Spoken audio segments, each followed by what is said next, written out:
Okay, this is Tenzi Lamine here speaking. Today I'm going to talk about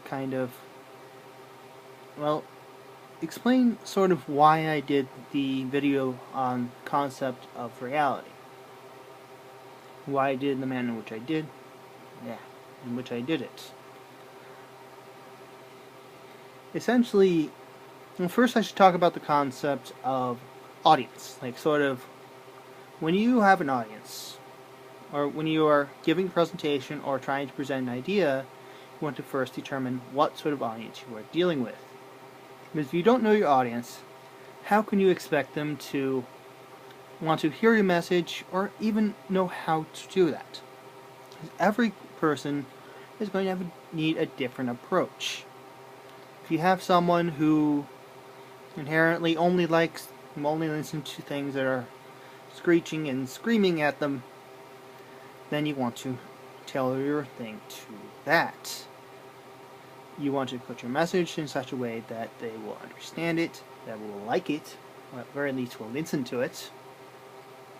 Meanwhile, if you have someone who is very astute or has a thirst for knowledge, then maybe you could do one that's a bit more technical, has a lot more details, and it's a bit more extensive.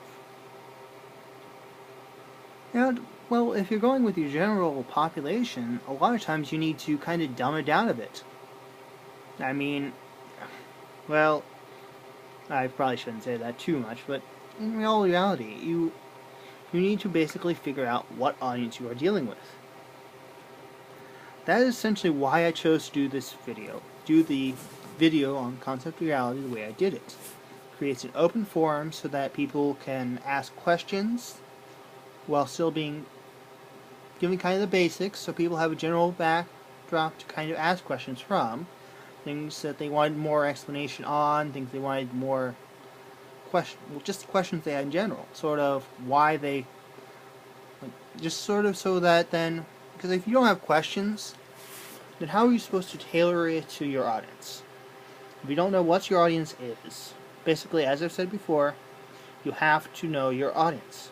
If you don't know your audience, then your message likely will not be heard.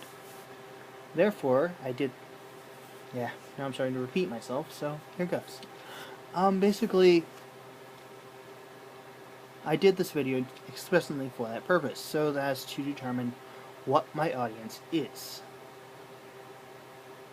That's basically it. So, goodbye, see you later, I guess, or whatever.